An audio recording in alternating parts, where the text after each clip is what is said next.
تو یہاں سے ایک اور دشمن اسلام نظر آیا, کہتا تم یہاں کیا کر رہے ہو. وہاں سے تیسرا نظر آیا, تم یہاں کیا کر رہے ہو. تو تینوں یہ سمجھ گئے کہ ہم کس کی اٹریکشن میں آئے ہیں. دن میں جس قرآن کا انکار کرتے تھے, رات میں چھپ چھپ کے اس کو سنا کرتے تھے. دین اور قرآن اور سچی بات ایسی کہ گھر ضرور کرتی ہے ایک بار دل میں. وہ الگ بات ہے ہم خود اس کے اوپر تالا لگا دیں.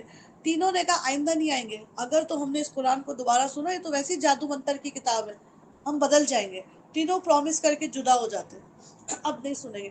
کیا ہوتا ہے, گھر جاتے ہیں تو یاد آتی ہے وہ قرت, وہ لذت, وہ چاشنی, تینوں نکلتے ہیں. اور تینوں اپنے طور پر ٹائم چینج کر کر کے نکلتے ہیں. اور اللہ کی کرنی یہ ہوتی ہے کہ ان تینوں کا چینج ٹائم ایک ہی ہوتا ہے. تینوں وہاں پہنچتے ہیں, تینوں ایک دوسرے کو دیکھ کر کہتے ہیں اب وعدہ کرو کل نہیں آئیں گے. تیسری بار دوبارہ چھپتے چھپاتے پہنچتے ہیں, تینوں ایک دوسرے سے ملتے ہیں اور پھر اپنے بڑے بت کی قسم کھا کے کہتے ہیں کہ آج اس کی قسم کھاؤ, ایسا تو نہیں ہم پہ قرآن جادو کرنے لگ گیا, پھر یہ قرآن سے دور. ورنہ سوچے رسول اللہ کی زبان سے دعوت سنتے تھے یہ دین کی, پھر بھی ایمان نہیں لے کر آئے. تو پہلے تو نا انکار کر دیا قرآن کا. کبھی کہتے تھے شاعر کا کلام ہے, کبھی کہتے تھے مجنوں کا کلام ہے, کبھی کہتے تھے کاہن گری کا کلام ہے. خود ہی نہیں سمجھ آتا تھا اس سچی کتاب کو بولے کیا. سچ کو جتنا بھی چھپاؤ, سچ اپنے پورے نور کے ساتھ باہر ریفلیکٹ ہوتا ہے. اچھا تو کیا انہوں نے کبھی اپنے اوپر آسمان کی طرف نہیں دیکھا, کس طرح ہم نے اسے بنایا اور آراستہ کیا, اور اس میں کہیں کوئی رخنہ نہیں رکھا, اور زمین کو ہم نے بچھایا اور اس میں پہاڑ جمائے. ہمیں تو آسمان تک لوگ جانے ہی نہیں دیتے کہ کبھی آسمان پر غور کریں. قرآن مجید میں اتنی بار آسمان پہ غور و فکر کرنے کی دعوت ہے کہ ایک شیخ, ایک اسکالر لکھ کر گئے تھے اپنی کتاب میں, اتنی بار اللہ نے کہا ہے میرے آسمان پہ غور و فکر کرو, اور کوئی نہیں کرتا تو گناہ گار ہوتا ہے. کیونکہ اللہ جس چیز کی اتنی تنبیہ کر رہا ہے اس کے پاس ٹائم ہی نہیں ہے اپنا آسمان دیکھنے کی. کیوں موبائل فونز ہمارے ہاتھ میں اس کنڈیشن میں پکڑائے گئے. اللہ نے قرآن میں سورہ ملک میں آئے گا, بھلا وہ جو منہ اوندھائے چل رہا ہو. دیکھیں موبائل یوز کرنے والے کیسے چل رہے ہوتے ہیں, منہ اوندھائے چل رہے ہوتے ہیں اسی اسٹائل پہ. جبکہ اللہ تعالیٰ مومن کے لیے کیسی گردن چاہتا ہے, سر اٹھا کے. کیا کنٹراسٹ, آپ کے کیا کنٹراسٹ ہوں گے, ایک سیکنڈ میں آپ کہاں تک کا آسمان دیکھتے ہیں.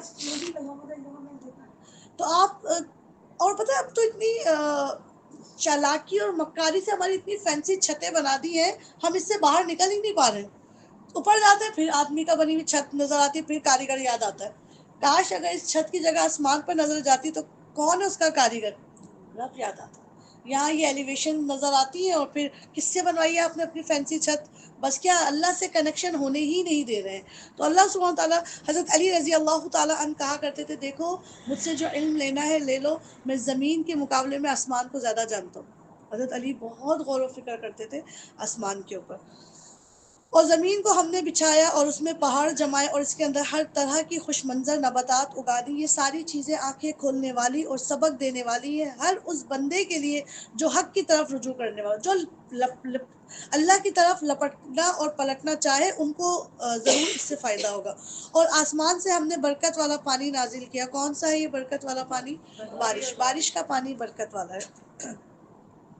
پھر اس سے باغ اور فصل کے غلے اور بلند اور بالا کھجور کے درخت پیدا کیے, جن پر پھلوں سے لدے ہوئے خوشے طے بر طے لگتے ہیں. یہ انتظام ہے بندوں کے رزق کو رزق دینے کا. اس پانی سے ہم ایک مردہ زمین کو زندگی بخشتے ہیں. مرے ہوئے انسانوں کا زمین سے نکلنا بھی اسی طرح ہوگا. ایک حدیث میں آتا ہے کہ قیامت کے قریب بھی جب لوگوں کو مرے ہوئے ایک زمانہ گزر جائے گا تو کوئی ایک آسمان سے بارش کا پانی ہی اترے گا جس سے لوگ ری گرو ہو جائیں گے. اس سے پہلے نوح کی قوم اور اصحاب رس اور سمود اور عاد اور فرعون اور لوط کے بھائی اور ایکا والے اور تبع کی قوم کے لوگ بھی جھٹلا چکے ہیں. ہر ایک نے رسولوں کو جھٹلایا, اور آخرکار میری وعید ان پر چسپاں ہوگی. کیا پہلی بار کی تخلیق سے ہم عاجز تھے, مگر ایک نئی تخلیق کی طرف سے یہ لوگ شک میں پڑے ہوئے ہیں. ہم نے انسان کو پیدا کیا, وَلَقَدْ خَلَقْنَا الْإِنسَانَ, ہم نے انسان کی تخلیق کی, وَنَعْلَمُ مَا تُوَسْوِسُ بِهِ نَفْسُهُ, اور ہم اس کے دل میں ابھرنے والے وسوسوں کو بھی جانتے ہیں. یعنی اللہ سبحانہ تعالیٰ آپ کو اندر سے بھی ریڈ کر لیتا ہے پورا کا پورا. آپ کو ایم آر آئی کیا ریڈ کر کے دے گی مشین, جو اللہ سبحانہ تعالیٰ کہہ رہے جو دل میں تمہارے خیال بھی ابھرا نا, وہ کس کی ریڈنگ میں ہے, اللہ سبحانہ. ہم اس کی رگ گردن سے بھی زیادہ اس کے قریب ہے، وَنَحْنُ أَقْرَبُ إِلَيْهِ مِنْ حَبْلٍ وَرِيدٍ، یہ رگ جات جسے ہم کہتے ہیں نا شعرک، اللہ تعالیٰ فرماتے ہیں کہ میں تمہاری شعرک سے بھی زیادہ قریب ہوں، اور ہمارے اس براہ راست علم کے علاوہ دو کاتب اس کے دائیں اور بائیں بیٹھے ہر چیز ضبط کر رہے ہیں، خود بھی اللہ تعالیٰ ہم کو اتنے قریب سے آبزرو کر رہا ہے اور دو اس نے یہاں بھی بٹھا رکھے ہیں۔ کوئی لفظ اس کی زبان سے نہیں نکلتا جسے محفوظ کرنے کے لیے ایک حاضر باش نگران موجود ہو۔ آپ کے منہ سے کوئی بات نکلتی نہیں ہے کہ کہاں ریکارڈ ہو جاتی ہے۔ اب تو یہ موبائل کے ریکارڈر بتاتے ہیں کہ ایک ایک چیز، اگر یہ چھوٹی سی مشین لوہے کی سب ریکارڈ کر سکتی ہے، یہ آپ کی آواز ریکارڈ کر لی تھی، ایکسپریشن نہیں بتا سکتی ابھی نا۔ اللہ سبحانہ تعالیٰ آواز بھی ریکارڈ کر رہے ہیں، آپ کس نیت سے وہ لفظ کہہ رہے ہیں آپ کی نیت بھی ریکارڈ ہو رہی ہے۔ اللہ کے پاس جو میزان ہوں گے نا اس میں اعمال تولے جائیں گے۔ دنیا میں آپ اعمال نہیں تول سکتے، فیلنگز تولی جا سکتی ہیں، مجھے تم سے 6 کلو محبت ہے، نہیں کہہ سکتے۔ قیامت کے دن محبتوں کا باٹ ہوگا، تول ہوگا، اس تول سے پتہ لگ جائے گا، لگا کے دکھانا نبی سے کتنی محبت تھی اس کو، ہر چیز کا باٹ رکھا ہوا ہوگا۔ تو اس دن اللہ سبحانہ تعالیٰ کہہ رہے ہیں جو لفظ تمہارے منہ سے نکلتا ہے اس کو تم کہاں محفوظ پاؤ گے، یا یہاں لکھا ہوگا یا خیر کی بات ہوگی یا شر کی بات ہوگی۔ اور اس کے بارے میں آتا ہے صرف ایک موٹیویشن کے لیے واقعہ سنا رہی، اس کی کیا حقیقت ہے یہ مجھے نہیں پتا۔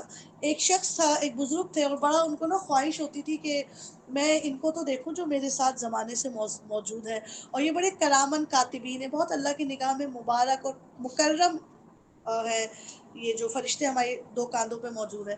تو کہنے لگے کہ اللہ تعالیٰ میں ان کو دیکھنا چاہتا ہوں، ملنا چاہتا ہوں۔ ایک دن اللہ سبحانہ تعالیٰ نے ان کے سامنے ایک فرشتہ ظاہر کر دیا، ٹھیک ہے۔ اس کے بعد جیسے انہوں نے اس فرشتے کو دیکھا، ان کے منہ سے نکلا اچھا آپ ہیں وہ۔ جیسے ہی یہ جملہ بولا انہوں نے لکھ لیا، کہہ رہے یہ کیوں لکھ رہے ہیں، یہ تو میں پوچھ رہا ہوں، یہ کیوں لکھ رہے ہیں، یہ تو میں پوچھ رہا ہوں، وہ بھی ریکارڈ کر دیا۔ اتنا ڈر گئے کہ ایسی اتنی سی بات، جیسے میں جو کچھ کہہ رہی ہوں مجھے پتا ہے یہاں ریکارڈ ہو رہا ہے۔ کھانا وانا کھا لو، کھانا تو سمجھ آیا، وانا بے وجہ بولا، اس بے وجہ کا بھی سوال کیا جائے گا۔ تو سوچے جو ہماری گھنٹوں کی فون کالز ہوتی ہیں، فضول ترین باتیں، اور سناؤ 1 گھنٹے کا پیکج کیا کروا لیا اپنے 20 روپے پورے کرنے کے لیے، اگلے کا اتنی قیمتی وقت ہڑپ کر کے لے جاتے ہیں، اور سناؤ اور سناؤ، بس چلتا ہے ایسی سناؤ کہ پھر فون ہی نہ آئے کہ اور کیا سناؤں میں تمہیں۔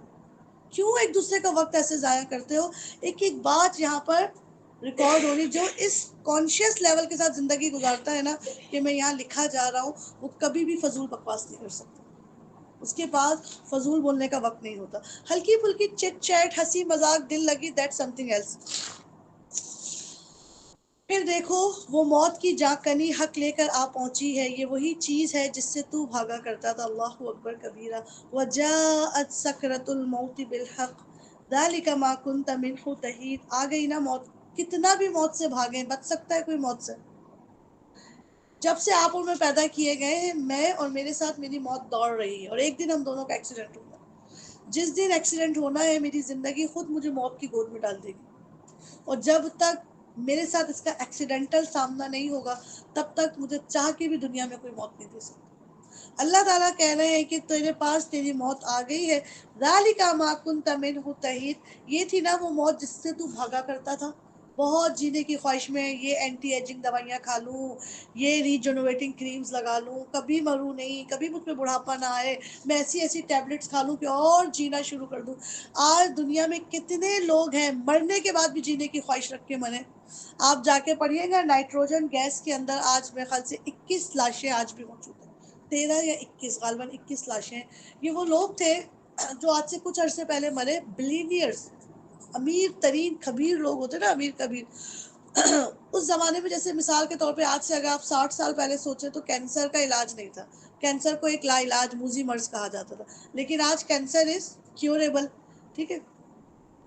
تو اس زمانے میں کچھ ایسی بڑی بڑی ڈیزیزز سے جو لوگ مرے نا، جن کا علاج ڈسکور نہیں ہوا تھا، تو انہوں نے مرنے سے پہلے سائنٹسٹ کے درمیان بلینک چیک سائن کیا اپنی جائیداد کا، اور کہا کہ اگر ہمارا کیور نہ ہو اور ہم مر جائیں تو ہمیں موت کے بعد نائٹروجن گیس سلنڈرز میں رکھ دیجیے گا۔ جیسے آپ اپنے مردوں کو ایک سرد خانے میں رکھ کر آتے ہیں نا، اس یقین کے ساتھ رکھتے ہیں مر چکے ہیں، ان کو اب دفنانا ہے۔ نائٹروجن گیس سلنڈر بھی ایک مردہ خانہ ہے، وہاں اتنے مائنس پہ ٹمپریچر ہوتا ہے کہ جسم تو نا گلتا نہیں ہے اس کے اندر، اور آج بھی وہ 21 لوگ اسی سلنڈر میں الگ الگ پرسنل سلنڈرز میں بند ہیں۔ سالانہ لاکھوں روپے ان کی سیفٹی کے وہاں جمع ہوتے ہیں، بلینک چیک آٹو میں ان کے پاس بینک سے پیسہ آتا ہے، اور کس نشے میں یہ وصیت کر کے مرے تھے کہ شاید ہم دوبارہ سے جب کیور آ جائے، دوائی آ جائے تو ہم کو کیوریبل بنا لیا جائے۔ آپ جائیں نیٹ پہ سرچ کیجئے، نائٹروجن گیس سلنڈر میں جن لوگوں کی ڈیڈ باڈیز آج بھی پریزرو کی گئی ہے، اور کس دھنکی میں وہ سائنٹسٹ بیٹھے ہوئے کہ ان کو زندہ کریں گے، جبکہ موت چکھ لینے کے بعد سوائے حشر اور قبر کے کوئی واپس نہیں پلٹتا۔ تو کتنا لوگ موت سے بھاگتے ہیں۔ بہرحال موت سے بھاگ کر قلعوں میں بھی سمٹ جاؤ تو موت تم کو وہاں پر بھی آ کر اچک لے گی۔ کل نفس ذائقۃ الموت۔ دنیا میں اتنے سارے ایکٹیو ادیان ہیں، کسی نے رسول کا انکار کیا، کسی نے قیامت کا انکار کیا، لیکن کوئی دین کبھی بھی موت کا انکار نہیں کر سکا۔ موت بہرحال حق ہے۔ اور پھر سور پھونکا گیا، یہ ہے وہ دن جس کا تجھے خوف دلایا جاتا ہے۔ ہر شخص اس حال میں آ گیا کہ اس کے ساتھ ایک ہانک کر لانے والا اور ایک گواہی دینے والا۔ اس چیز کی طرف سے تو غفلت پہ تھا، ہم نے وہ پردہ ہٹا دیا جو تیرے آگے پڑا ہوا تھا، اور آج تیری نگاہ خوب تیز ہے۔ سوچے مرنے والے کے سامنے سے جب اس دنیا کا پردہ ہٹتا ہوگا اور وہ کہتا ہوگا اللہ ساری صلاحیتیں اس دنیا میں لگا کے آ گیا، کیا اس کی بے بسی اور اس کی حسرتوں کا کیا لیول ہوتا ہوگا۔ اس کے ساتھی نے عرض کیا یہ جو میری سپردگی میں تھا حاضر ہے۔ حکم دیا گیا پھینک دو جہنم میں ہر کٹے کافر کو۔ القی فی جہنم کل کفار عنید۔ ہر وہ کافر جو حق سے گریز کر کے بیٹھا ہوا تھا، حق سے عناد رکھتا تھا، اس کو پھینک دو جہنم میں۔ مناع للخیر، خیر کو روکنے والا تھا، معتدم مریب، اور حد سے تجاوز کرنے والا، شک میں پڑا ہوا تھا، اور اللہ کے ساتھ کسی دوسرے کو خدا بنائے بیٹھا تھا۔ ڈال دو اسے سخت عذاب میں۔ اس کے ساتھی نے عرض کیا خداوند میں نے اس کو سرکش نہیں بنایا بلکہ یہ خود ہی پرلے درجے کی گمراہی میں پڑا ہوا تھا۔ جواب میں ارشاد ہوا میرے حضور جھگڑا نہ کرو، میں تم کو پہلے ہی انجام بد سے خبردار کر چکا تھا۔ میرے ہاں بات پلٹی نہیں جاتی اور میں اپنے بندوں پر ظلم توڑنے والا نہیں ہوں۔ جب ایک بدکار فاسق اور فجار کو جہنم میں پھینکا جائے گا تو اس کا جو شیطان ہے وہ اس کی طرف کہے گا ہمزاد کی طرف، یہ مجھے جو ہے نا غلط باتوں پہ دعوت دیتا تھا، یہ شیطان۔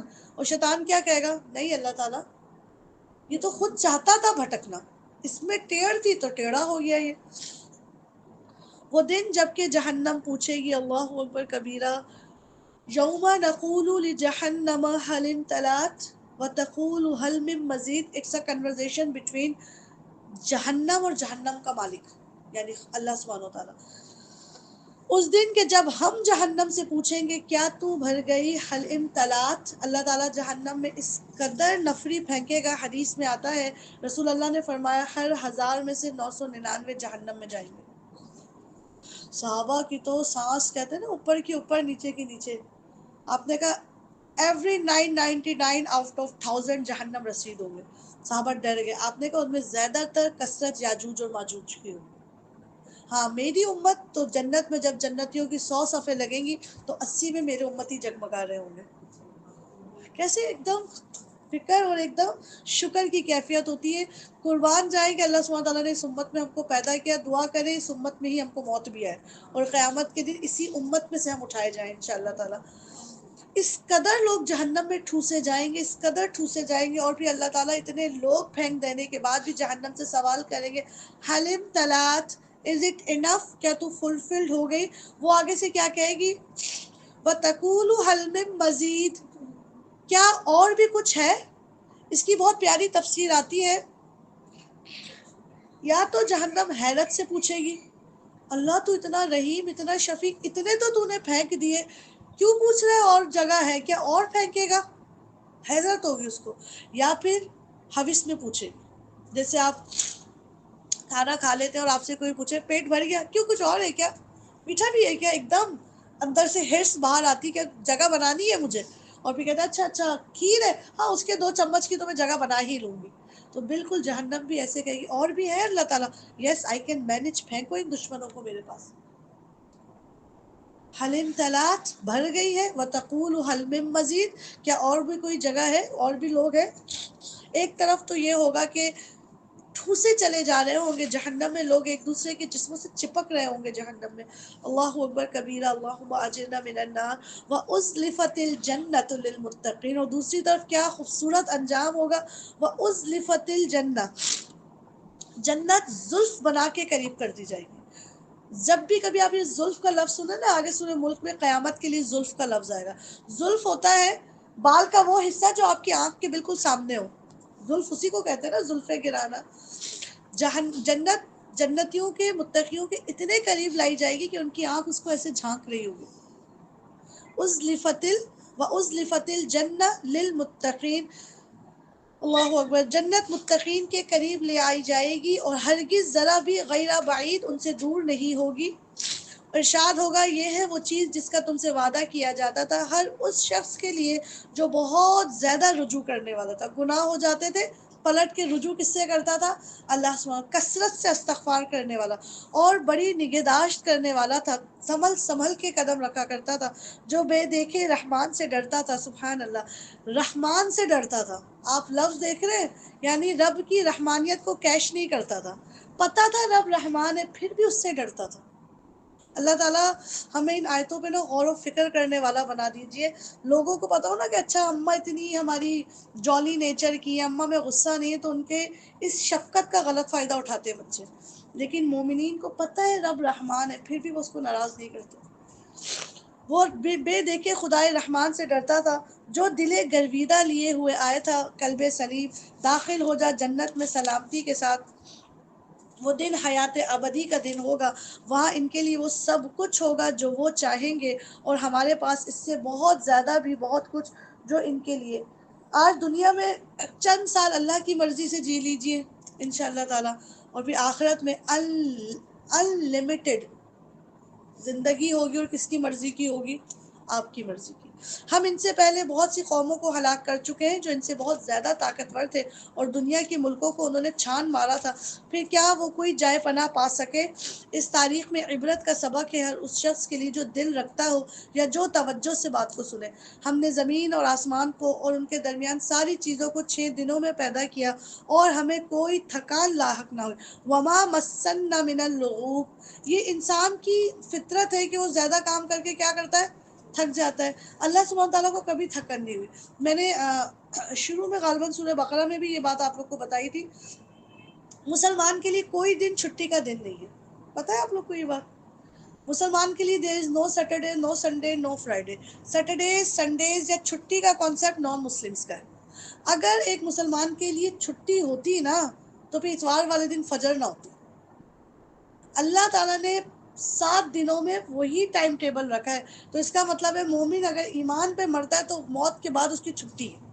جب تک آپ اور میں زندہ ہیں، we are on active duty. یہ یاد جو اس مائنڈ، وہ کبھی بھی اتوار کی فجر نہیں چھوڑ سکتا. جب کسی حال میں آپ کا ٹائم ٹیبل آپ کیا بنائیں گے؟ اللہ نے آپ کا سونا، جاگنا، کھانا پینا سبھی تو ٹائم ٹیبل کر دیا ہے. سونے کا ٹائم، جاگنے کا ٹائم، اٹھنے کا ٹائم، شوق دلانے کا time, each and everything is mention. آپ کی نمازیں آپ کو سیکوینس ہونا ہی تو سکھاتی ہیں. مومن 24/7 آن ڈیوٹی. یہ جو سیٹرڈیز اینڈ سنڈے کا کانسیپٹ آیا، اس کی اگر آپ ہسٹری پڑھیں گے نا، بہت گندی ہسٹری ہے اس کی. آل یہود، آل عیسائیوں، جو آل یہ ہے نصارہ ہے، ان کا کانسیپٹ یہ تھا کہ اللہ سبحانہ تعالیٰ نے 6 دن میں دنیا بنائی. 6ٹھے دن وہ تھک گیا اور سو گیا معاذ اللہ. 7ویں دن اس نے ریسٹ کیا. قرآن کیا کہتا ہے؟ وما مسنا من اللغوب. تھکنا تو دور کی بات، مجھے تھکن کیا ہوگی؟ مجھے تھکن نے چھوا بھی نہیں. لا تأخذہ سنۃ ولا نوم. نہ تو میں گہری نیند سوتا ہوں، نہ مجھے اونگ آتی ہے، کیونکہ میں تھکتا نہیں ہوں. اونگ اور گہری نیند کے پیچھے انسان کی تھکن ہوتی ہے. آپ نے خالق کو مخلوق جیسا کیسے سمجھا؟ تھکنا تو مخلوق کی صفت ہے، خالق تو کبھی نہیں تھکتا. اس لیے اسلام نا یہ سیٹرڈے نائٹ، یہ سنڈے کی لمبی نیند، ہمارے جو استاد صاحب ہیں ان کی ساری کلاسز سنڈے مارننگ میں ہوتی. وہ کہتے ہیں بھائی مومن کی چھٹی کب ہے؟ کس بات کا مجھے کہتے ہو بھائی؟ سنڈے ایک دن تو ملتا ہے. کہتے ہیں جو ایک دن سنڈے کا تم کو ملتا ہے نا، 6 دن کارپوریٹ والے تم کو بھون کے کھا جاتے ہیں نا، ایک دن ہی آ جاؤ اللہ کا قرآن پڑھنے. حلوہ پوری بھی کھلاتے ہیں لوگوں کو بلا کے. کہتے نکل کے تو آؤ اپنے گھروں سے، آنے کو ہی تیار نہیں ہے بندر. ٹھیک ہے جی. ایک چھوٹا سا واقعہ مجھے یاد ہے کہ ایک جہاز میں نا ایک مسلمان سفر کر رہا ہوتا ہے اور انٹرنیشنل فلائٹ ہوتی ہے اور اس میں جو نا شراب بھی پیش کی جاتی ہے. تو وہ آتی ہے ایئر ہوسٹس اور اس مسلمان کو ایز اے گفٹ نوٹ شراب پیش کرتی ہے. وہ کہتے نہیں یہ تو لنچ تو میں لے لوں گا بٹ یہ الکوہل میں نہیں لے سکتا. نو سر، یہ ہماری طرف سے کمپلیمنٹری ہے، اٹس آؤٹ آف کاسٹ، آپ کو فری دیا جا رہا ہے. کہتے نہیں میں شراب پی ہی نہیں سکتا. کہتا کیوں؟ کہتے اگر مجھ سے شراب پلوانی ہے نا تو جو ڈیک میں تمہارے پائلٹ بیٹھے ہوئے ہیں نا کاکپٹ میں، ان کو پلا کے آ جاؤ. تو کہتی ہم ان کو کیسے پلا سکتے ہیں، ہی از آن ڈیوٹی. اگر انہوں نے شراب پی تو وہ اپنی ڈیوٹی بھول جائیں گے. تو کہنے لگے as a Muslim I am on my duty, جب تک میں زندہ ہوں میں بھی اپنی ڈیوٹی پہ ہوں. اگر میں نے شراب پی لی تو میں اپنے رب کے حکم سے اس ڈیوٹی سے پھر جاؤں گا. اس لیے اسلام میں الکوہل بینڈ ہے. سمجھ آ رہی؟ تو یاد رکھے اپنے بچوں کو آج ہی مائنڈ بنا دے بیٹا سنڈے کو دیر سے نہیں اٹھتے. کیوں مما؟ کیونکہ سنڈے کو ہماری کوئی چھٹی نہیں ہے. مومن کی چھٹی اس کی موت کے بعد انشاءاللہ تعالی اینڈ لیس سکسیس ہے. ماؤں کی چھٹی کب ہوتی ہے؟ آپ کی نماز اگر تو اللہ فجر معاف کر دے تو پھر دیکھ لیجیے آپ لوگ کی چھٹیاں ہو سکتی ہیں. جب اس نے نہیں معاف کیا تو پھر چھٹی نہیں ہے. یہاں یہ یاد آ گیا تھا مجھے کہ اللہ سبحانہ تعالیٰ نے فرمایا اس کو کسی کی قسم کی تھکان لاحق نہیں ہوئی. پس اے نبی صلی اللہ علیہ وآلہ وسلم جو باتیں یہ لوگ بناتے ہیں ان پر صبر کرو اور اپنے رب کے حمد کے ساتھ اس کی تسبیح کرتے رہو طلوع آفتاب اور غروب آفتاب سے پہلے اور رات کے وقت. پھر اس کی تسبیح کرو اور سجدہ ریزیوں سے فارغ ہونے کے بعد بھی. یہ جو آپ تسبیحات فاطمہ پڑھتے ہیں. اور سنو جس دن منادی کرنے والا ہر شخص قریب ہی سے پکارے گا، جس دن وہ لوگ آواز حشر کو ٹھیک ٹھیک سن رہے ہوں گے، وہ زمین سے مردوں کے نکلنے کا دن ہوگا. ہم ہی زندگی بخشتے ہیں اور ہم ہی موت دیتے ہیں اور ہماری طرف ہی اس دن سب کو پلٹنا ہے. زندہ اللہ نے کیا، موت اس کے حکم سے آئے گی، واپس اللہ کے پاس جانا ہے. تو بھائی اللہ سے کس منہ سے بگاڑ کے بیٹھے ہم؟ جس کے پاس پلٹنا ہوتا ہے نا اس سے بگاڑ کے نہیں رکھتے. ہمارے یہاں وہ ایک جملہ کہتے ہیں لڑو تو ایک آنکھ سے لڑو اور ایک آنکھ ملنے کی رکھو. سنا یہ والی بات نا؟ ایک آنکھ ملنے کی رکھو تاکہ پلٹ کے آنا پڑے. رب کے پاس تو لازمی پلٹ کے جانا ہے. اگر اسی سے تعلقات سیدھے نہیں ہوئے، اسی سے صلح نہیں ہوئی تو کس منہ سے قیامت کے دن جنت کا سوال کریں گے اللہ تعالیٰ سے؟ جب زمین پھٹے گی اور لوگ اس کے اندر سے نکل کر تیز تیز بھاگے جا رہے ہوں گے. یہ حشر ہمارے لیے بہت آسان ہے. نبی صلی اللہ علیہ وآلہ وسلم جو باتیں یہ لوگ بنا رہے ہیں انہیں ہم خوب جانتے ہیں اور تمہارا کام ان سے جبراً بات منوانا نہیں ہے. بس تم اس قرآن کے ذریعے سے ہر اس شخص کو نصیحت کرو جو میری تنبیہ سے ڈرے. کس چیز کے ذریعے نصیحت کرنی ہے لوگوں کو؟ قرآن مجید کے ذریعے. آپ کا ہتھیار سب سے پیارا کیا ہونا چاہیے؟ قرآن مجید. حشر کے دن رسول اللہ کی حدیث ہے کہ سب سے پہلے قیامت کے دن میری قبر پھٹے گی، یعنی رسول اللہ کی. میں اپنی قبر سے نمودار ہوں گا، برآمد ہوں گا. تمام انبیاء بھی اپنی قبروں سے رسول باہر آئیں گے. قیامت کے دن سب لوگ بے لباس ہوں گے.